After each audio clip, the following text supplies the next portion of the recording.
Welcome to Clothesline Theatre. We have been waiting for you to tune in to hear tales of Prince Edward Island, a place of history and some mystery.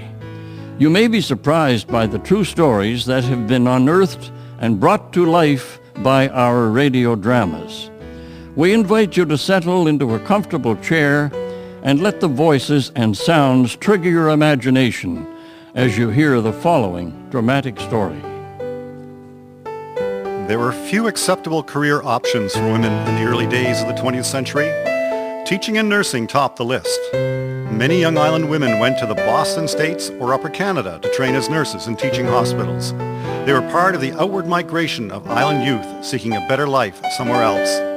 At the age of 21, Lillian Pidgeon of Kensington enrolled at the Royal Victoria Hospital School of Nursing in Montreal. She graduated from the school in 1913 and was nursing in the hospital when World War I was declared on August 4th, 1914. Miss Pidgeon, the matron has asked to see you in her office immediately. I'm to finish your work on the ward. Hurry! What do you think you might have done wrong? Good grief, I have no idea. Here, finish this dressing. Does my uniform look all right? Yes, just go. Enter. You wanted to see me, matron? Yes, Miss Pidgeon. Please sit down.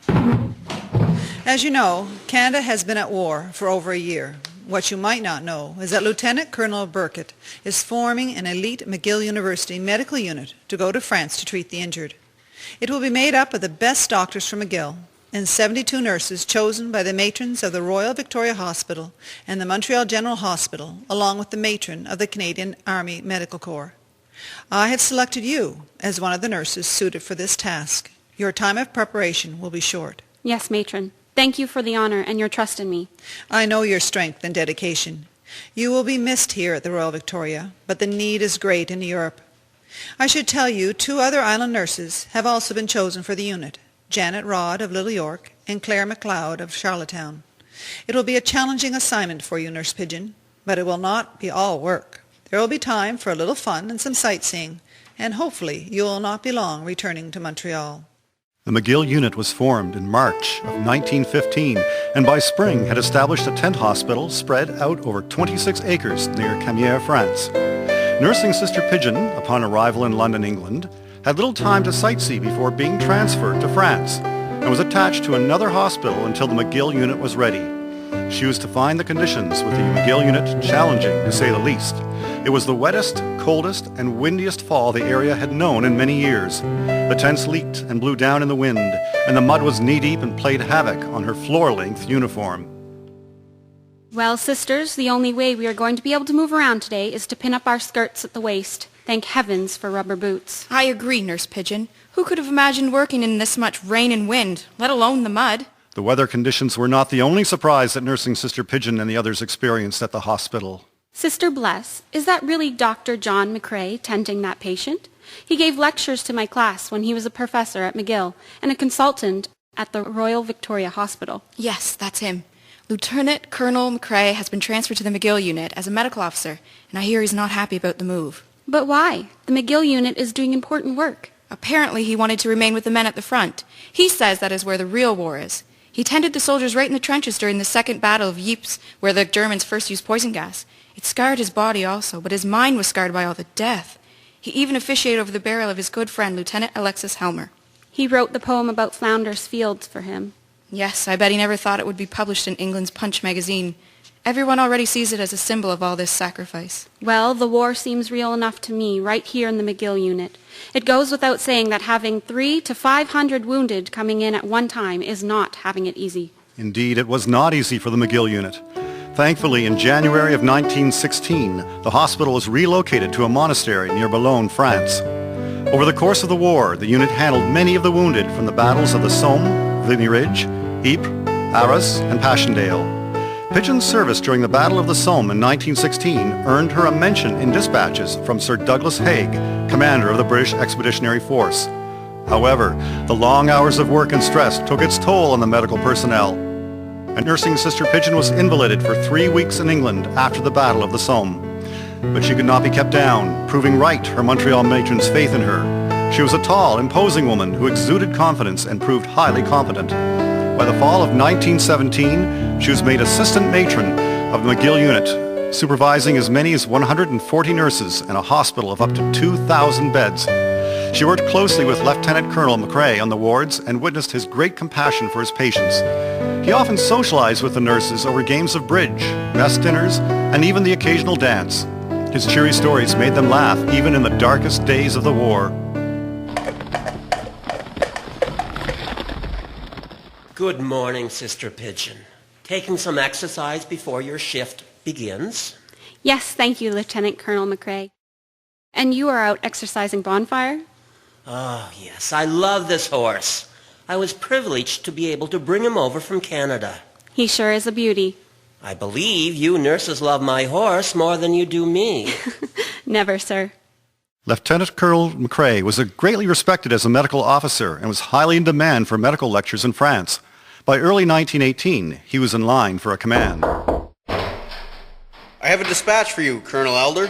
Thank you. Please see that this correspondence of mine is mailed immediately. Yes, sir. I shall see that it goes out on this very day of January 23rd. Perfect. The appointment of Lieutenant Colonel McCrae as the consulting physician to the 1st British Army has come through. He has been promoted to full colonel. This will be good news for my dear friend who needs some cheering in this bloody war. As the commanding officer of the McGill Unit, I will not waste a moment in delivering it to him. It is the first time a Canadian has received such a prestigious appointment. Officer, where will I find McCrae at this very moment? I believe he's in the officer's mess, Colonel Elder. It was with a bounce in his step that Colonel Elder went to find McCrae. He was most surprised to find him slumped down, asleep, in a chair in the mess. Wake up, John. I have good news for you. Oh, goodness. I'm sorry for drifting off to sleep. I'm not feeling very well and have a splitting headache. I have the news that will cure your ills, old friend. Take the night off and rest up. You have more than earned it. But a night's rest was not the answer. By the following day, McCrae feared he was developing pneumonia and confided in Colonel Elder. You know, this is serious. Your lungs are weakened from the gas that you breathe. Yes, and then there is my chronic asthma. Well, not to mention the overwork and the fatigue. I'm going to have someone look after you starting right now.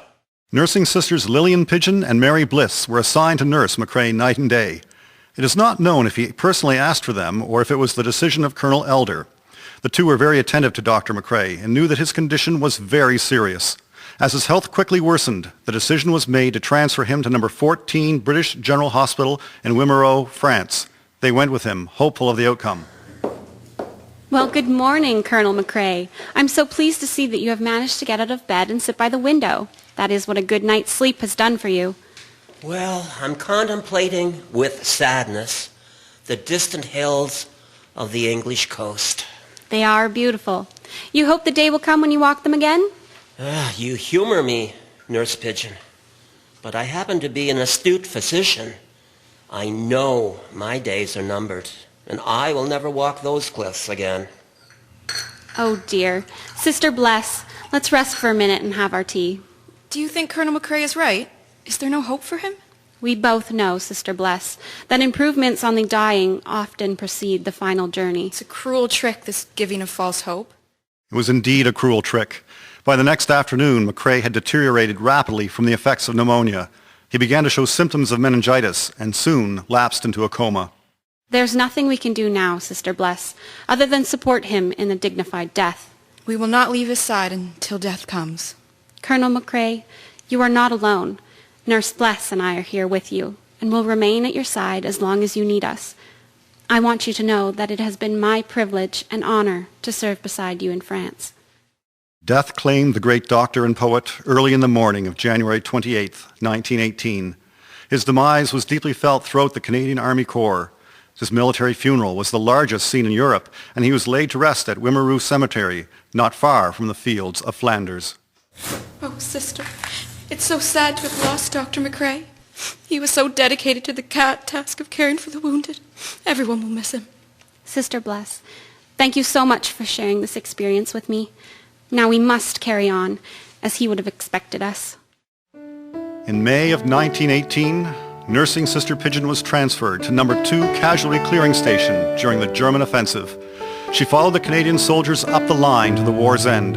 She later continued her nursing career in Canada. From 1930 to 1934, she served as matron of the Prince County Hospital in Summerside, Prince Edward Island, running it with militaristic efficiency. She never forgot her war years and the friends she had made and lost.